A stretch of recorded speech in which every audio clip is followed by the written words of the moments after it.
Hello students, welcome once again. Today we are going to do dialogue.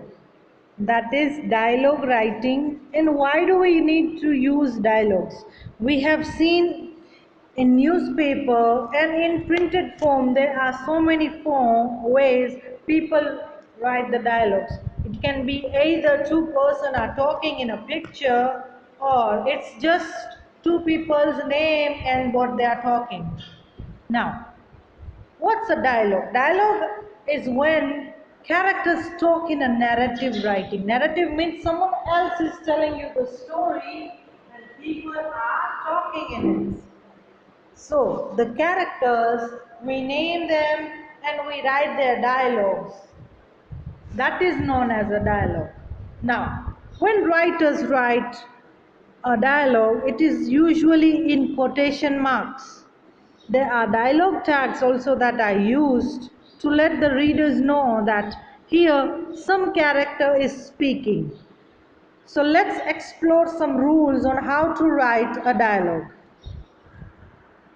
Now, direct and indirect quotes. Now, direct quote means when the speaker is speaking the exact words and the quotation marks should surround that quote. Just what you need, Dinky, exclaimed Brian. Now, just what you need, Dinky. That is what the speaker said. Now, look at those quotation marks. The small marks, those are known as quotation marks. They indicate that the speaker is speaking those exact words.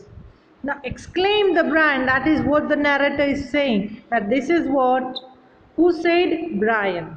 Now when we are talking about indirect quotes or paraphrases of the speaker's words. What does paraphrases means? It means what the speaker said, you go and tell it to someone else. That time we don't use the quotation marks. So when the speaker's words are stated, they are in different words. Dinky said he couldn't wait to get started. Now, here we are telling it to the third person. It's not our own original dialogue, or it's not what the original speaker said. That's why we don't use the quotation marks.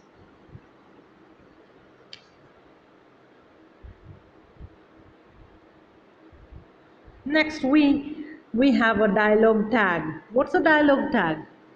Now, direct quotes often have dialogue tags. We are going to make a human plunger, the Brian explained. Now in this sentence we say the Brian explained. That is what a dialogue tag is. Here we are talking about the speaker, what he or she is saying.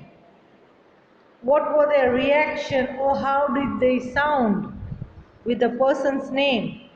So here the Brian is the person who is speaking and explain is the action provided for it, what they were doing or what kind of a question it was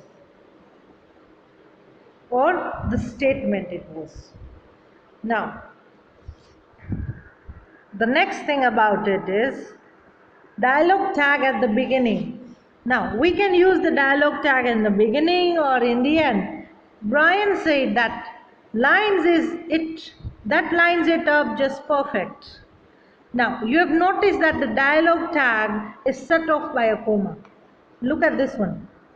Here also, with the quotation, it contains a comma, right? So, it means from here, the speaker's exact words are being said. So, the Brian's exact words are placed inside the quotation marks. The quoted sentence skips the original capitalization and punctuation inside the quotation marks. Now, whatever the sentence's punctuation is, we do not change it when we are adding it in a dialogue form. Right? Between the quotations, The rules are the same. The first word of the sentence should be capital. End of the sentence there should be a full stop. It's a question, then you add a question mark. If it's for excitement or surprise, then we will use an exclamation mark. We have already done all these types of sentences before, so you are very clear with this concept. Now look at this. The person here is saying, that lines it up just perfect. So it is said by one person. That's why when we are drawing it in a cartoon, it would be a cloud bubble of speech. But when we are writing it, how will we write it? Like this. Now the dialogue tag was in the beginning. Now here the dialogue tag is in the end. It's the same exact words. Only one period may be used in a sentence. And it comes to an end. That lines it just perfect. Now it can usually be in the end or in the beginning. Most of the time we use it in the end. The dialogue tag is set off by a comma, as we already know, which comes before the quotation mark to replace the period in the quote. Now here it's used before the quotation and here it's used after the dialogue tag. Now dialogue tag is in the middle.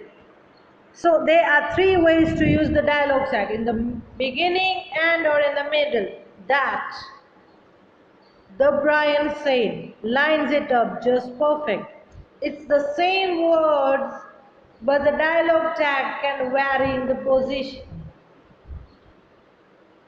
Now we should know that quotation marks and commas separate the dialogue tag from the quote. Each comes before the quotation mark. So the same thing, the sentence would not change. Now you have seen that. Here, that and lines. Now we will think that lines is starting with a new sentence. It's not. It's one line. That lines it up just perfect. But we have split it up. So it depends on us where do we use it when we are writing about it. When we are writing dialogues, only dialogues, then the names would be on the side, then with the dialogue inside the quotation mark. When we are using them in a sentence, then the dialogue tag can be in the front, back, or in the middle. Now look at this one. This is a kind of a dialogue. Now when we are writing it with names, then we don't have to use quotation marks all the time. Just kidding. That's the title of this dialogue. Diana, guess what? Today is my birthday. My parents will give me cake and ice cream tonight. And they will also sing the happy birthday song and give me some gifts. Now this is what Diana said. So that is her original speech. Now it should contain everything that a sentence should have. First letter should be capital. End of the sentence we should put a full stop, question mark, or an exclamation mark. It depends on how the situation is, what kind of a sentence it is. From the exclamation mark we can understand that the person is very excited. Paul, I will sing the birthday song for you. This is what Paul replied, but we will not write. Paul replied, I will sing the birthday song for you. Because we are writing a dialogue, we do not need the tags. That is the dialogue tags. Now let's proceed. Thanks. So we can see that Diana is very excited. Paul, so he sings for her. Happy birthday to you. You live in a zoo. You look like a monkey and you smell like one too. Now, it's not the original birthday song, but the person is very happy. That's a nice song. Who said this? Diana. Oh, I'm just kidding. I like to tease you. You are a mean boy. I hope you know how this dialogue works. You can also do the question answers. When is your birthday? That is, they're asking you. What English songs can you sing? What was the last gift you got? What did you do on your birthday? What do you like to tease your friends with? Now, make sentences with it looks like a dash and it smells like a dash. Now, these are the questions that are your personal, so you have to send an audio answering these questions to me before 10 a.m. tomorrow, okay? Now, we have seen a dialogue writing that is done when we are using this kind of dialogues in a play. Now, what about when it is animated or cartoonish? We have seen this in a newspaper or on internet. There was a king who had a pet monkey. The monkey was very loyal, but he was also very foolish. Now look at these two descriptions in the story. They are not the dialogues. This is what the narrator is telling us. That's why we don't have the cloud bubbles that are connecting to its mouth. Look at this cloud bubble here. See this small line that shows the person is talking. One day the king went to sleep, keeping him a guard. Now this is also not a dialogue. This one is a dialogue. This one. Make sure that nothing disturbs me. The king slept as the monkey kept watch. Now this is the narrator's story. Suddenly a fly entered the room and the monkey was shocked to see it. He knew that the fly might disturb the king's sleep, and he tried his best to catch the fly, but he did not succeed. Now look at the steps. First, we usually read something that is on top, then middle, and then the end. So they have written, the writer has written the story in such a way. After some time, he got angry and thought of killing the fly.